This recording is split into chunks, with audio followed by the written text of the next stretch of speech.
Imagine sitting at a crowded dinner table, surrounded by laughter, clinking glasses, and lively conversation. People are sharing stories, smiling, and passing food back and forth across the table. Yet, right in the middle of all that vibrant energy, an unsettling feeling creeps in. Your mind drifts away from the room, you find yourself staring blankly at the tabletop, and a heavy question forms in your chest. Why do you feel so completely and utterly isolated, even while sitting shoulder to shoulder with people who care about you? Just an hour before that dinner, you were alone in your bedroom. You were sitting on your bed, folding laundry, or listening to rain hit the window, and you felt completely at peace. There was no sadness, no anxiety, and no hollow ache. Yet now, in a room filled with living, breathing human connection, you feel as though you are trapped behind a thick pane of glass. The only thing you truly want is to slip quietly out the door, return to the quiet of your room, and stop performing. We are living through one of the strangest paradoxes in human history. By all conventional logic, modern technology should have made loneliness completely obsolete. We carry small rectangles of glass in our pockets that grant us instant access to billions of people across the globe. With a simple swipe of a finger, you can connect with someone who shares your exact niche interests, discover communities centered on your favorite books, or speak with people across oceans in real time. We can contact our closest friends in a fraction of a second, without paying a dime or leaving our chairs. Yet, despite this unprecedented web of constant digital contact, human beings have never felt more isolated. That persistent, hollow ache has not disappeared. In fact, for millions of people, it has only grown louder and more frequent. Why is this feeling so difficult to process? Why can being alone feel like a warm, restful sanctuary on a quiet Saturday afternoon, but feel like a cold, suffocating prison 24 hours later? Much of our daily suffering comes from the way modern society frames solitude. In contemporary culture, being by yourself is often treated as a visible sign of social failure. If someone spends an entire weekend without company, the instinctive reaction from others is often pity. People assume that you were left out, that you have no friends, or that you simply could not find anyone willing to spend time with you. We tend to imagine periods of solitude as dark, melancholic stretches of time filled with unanswered questions and quiet desperation. Because we fear that social stigma, we run away from silence. We pack our schedules with superficial commitments, scroll endlessly through feeds, and keep background noise playing at all hours of the day. We do everything in our power to avoid being alone with our thoughts, because deep down, facing solitude means facing the one person we spend our entire lives running from, ourselves. To understand why this emotion has such a grip on us, we have to recognize a fundamental distinction. There are two entirely different types of solitude in human life. The first kind is imposed solitude. This is the isolation that lands on you without your consent. It is the sudden quiet that settles over your house after a painful breakup, the emptiness of moving to a new city where you know nobody, or that heavy, melancholic stillness that hits on a Sunday evening when the weekend slips away. Imposed solitude is painful because you feel trapped inside it. It forces you to sit with feelings of rejection and abandonment, confronting a silence you never asked for. The second kind is chosen solitude. You have experienced this, and you know how restorative it can be. Think back to a weekend when you intentionally declined an invitation to go out. You decided to stay home, put on your most comfortable clothes, make a warm meal, and spend the evening watching your favorite series or working on a personal project. During that evening, the solitude did not hurt at all. You were not sad. You were relieved. In those chosen moments, the quiet becomes a deep breath of fresh air. Your social battery recharges, your nervous system calms down, and your mental clarity returns. You feel alive, centered, and fully in control of your life. Notice the fascinating truth hiding inside that contrast. In both scenarios, the physical reality is identical. You are sitting completely alone in a quiet room. The only variable that changed was your internal perspective. In one instance, you felt like a discarded exile. In the other, you felt like a sovereign ruler, enjoying the privacy of your own kingdom. Why does our nervous system treat involuntary solitude with such intense alarm? while welcoming chosen solitude with open arms? The answer is written deep into our evolutionary biology. For early humans, wandering the prehistoric wilderness alone was effectively a death sentence. Our ancestors could not bring down large game alone, they could not maintain fire through the night alone, and they certainly could not fend off rival predators without the protection of the tribe. Human survival depended entirely on belonging to a cohesive group. To ensure our survival, the human brain developed a powerful biological defense mechanism. Whenever an individual was separated or cast out from the clan, the nervous system released a sharp distress signal. That emotional ache of loneliness was deliberately designed by natural selection to feel uncomfortable, even painful, so that the individual would be driven to seek out the safety of the tribe once again. In the 21st century, our physical survival is no longer threatened by being alone. You do not need a hunting party to put food on your table, and you do not need sentries standing guard outside your door while you sleep. Yet, that ancient evolutionary alarm system is still running inside your mind. When an unexpected wave of quiet washes over you, your subconscious brain interprets the silence as physical vulnerability, triggering an emotional alarm that feels confusing and overwhelming. Digital connectivity only amplifies this primitive alarm.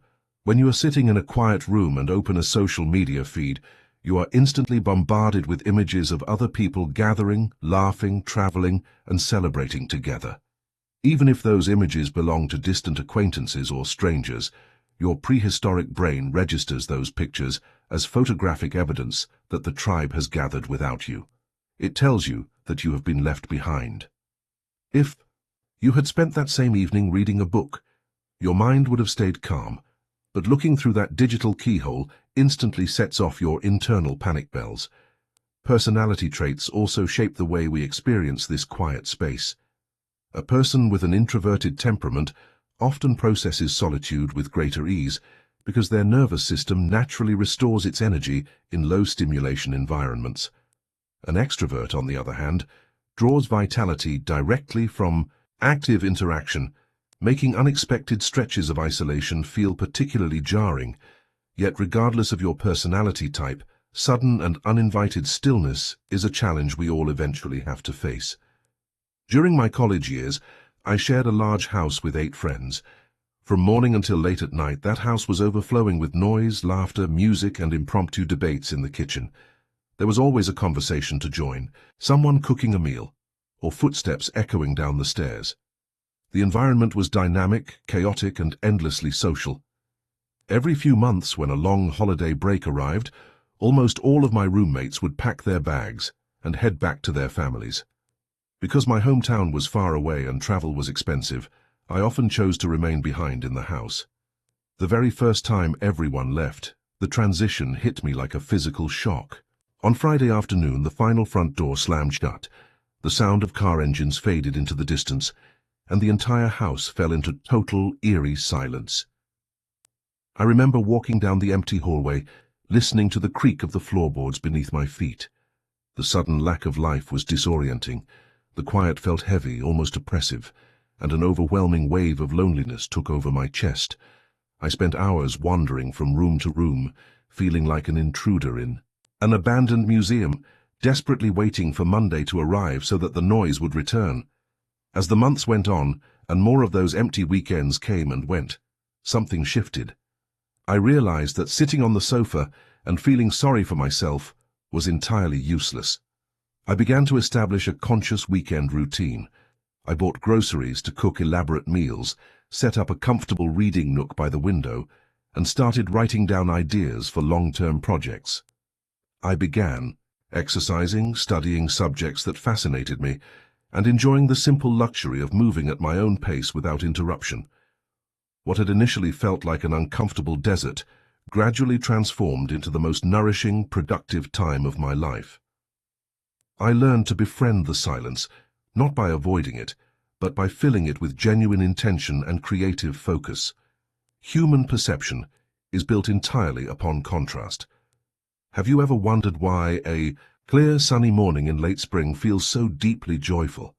It feels wonderful Because you have just spent several dark months enduring freezing winds, grey skies, and endless rain. Why does an achievement bring such profound satisfaction? Because you have tasted the bitter disappointment of failure, rejection, and delay. Every meaningful joy in life earns its value through contrast. If you were surrounded by people every single second of every day, you would eventually lose touch with who you are. Constant social interaction carries a hidden mental tax. Whenever you are in the presence of others, you are continuously managing your expressions, filtering your speech, monitoring social dynamics, and performing a role. Even with people you love dearly, there is a constant subtle effort to fit into the collective rhythm. Solitude is the only space where you can drop the performance entirely. When the door closes and the room is quiet, you do not have to impress anyone. You do not have to justify your thoughts, make small talk, or laugh at jokes you do not find funny. You can simply be yourself in the purest, most unfiltered form.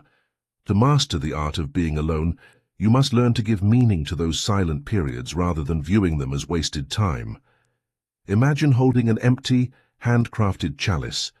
Throughout your journey, every challenging transition, every solitary weekend, every quiet rejection, and every hour of unseen effort represents a drop of water poured into that vessel. In the moment you are collecting those drops, the process feels slow, cold, and unrewarding. You look at other people living comfortable, distracted lives and wonder why you have to endure the stillness. Yet, one day in the future, you will raise that chalice to your lips and drink. The inner peace, the genuine self-mastery, the creative achievements, and the depth of your future relationships will carry a richness that cannot be bought or rushed. You will enjoy the fullness of that harvest precisely because you were willing to endure the quiet labor of tending to the soil when nobody was looking. Too many people handle solitude by surrendering to self-pity. They sit in the dark, listen to somber music, stare at their ceilings, and surrender to a romanticized sense of melancholy. Others choose the path of constant distraction, attempting to numb the quiet with hours of mindless scrolling, video games, or endless television episodes that blur together by midnight. These cheap digital escapes offer temporary relief, but they leave your inner life completely depleted. When the glow of the screen fades and the room goes dark, the underlying emptiness remains unchanged. Only now, you have traded hours of potential for 5 minutes of cheap dopamine.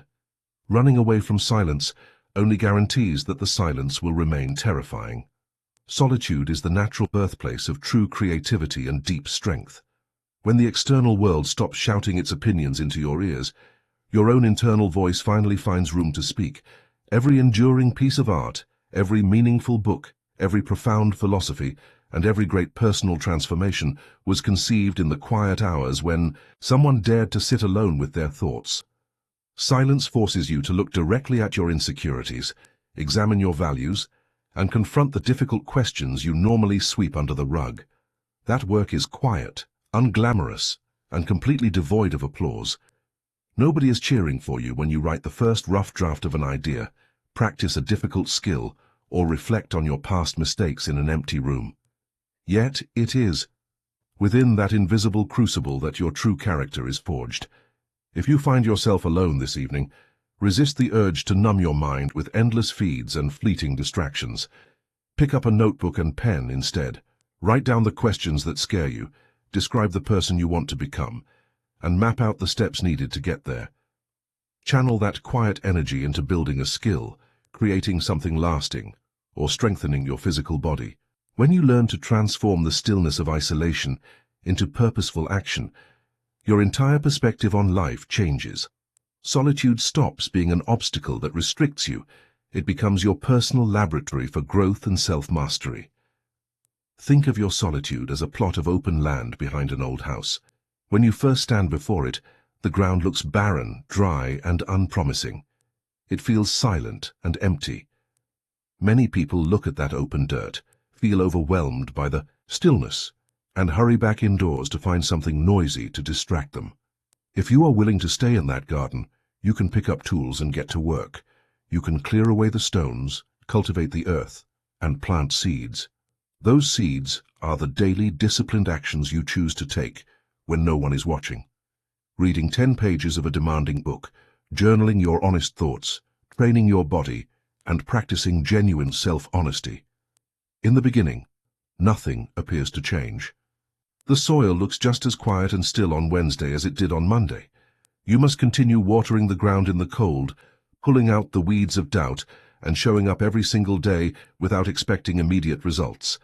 Then, on a bright morning, months down the road, you walk outside and see healthy green shoots rising from the dark earth.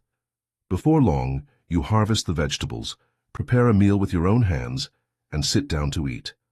That meal will taste unlike anything you have ever experienced, not because of elaborate seasoning, but because every single bite represents the patient, silent dedication of your own hands.